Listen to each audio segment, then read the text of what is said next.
Mario Götze, l'homme qui a marqué l'histoire du football allemand avec son but décisif en finale de la Coupe du Monde 2014, se confie sur son parcours exceptionnel et les défis qu'il a rencontrés.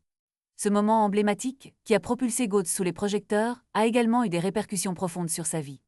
Dans une interview révélatrice, il raconte ses débuts modestes, jouant au football avec ses frères dans le jardin familial, et comment, malgré l'absence de passé sportif de son père, la passion du football s'est naturellement implantée en eux.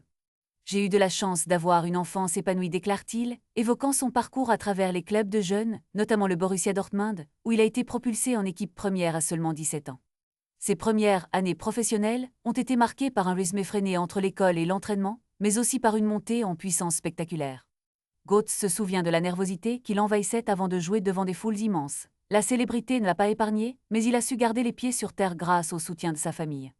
Cependant, cette pression a été exacerbée lors de la Coupe du Monde, où il a perdu son statut de titulaire. C'était difficile à accepter, avoue-t-il, mais il a su rebondir en réalisant l'impact de son but décisif.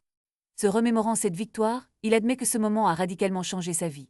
Pourtant, il souligne les difficultés de maintenir une carrière au sommet, notamment avec des blessures, et la nécessité de s'adapter aux jeunes joueurs qui arrivent avec une fougue renouvelée. Maintenant âgé de 33 ans, Götze envisage la suite de sa carrière avec pragmatisme. Bien qu'il ne se voit pas jouer jusqu'à 40 ans, il a l'intention d'explorer d'autres passions, notamment dans l'investissement et l'engagement social. Je veux être reconnu, non seulement comme un bon footballeur, mais aussi comme une personne de valeur, conclut-il. Une histoire inspirante qui rappelle que derrière chaque grand athlète, il y a un chemin semé d'embûches et de réflexions profondes sur la vie et l'après-carrière.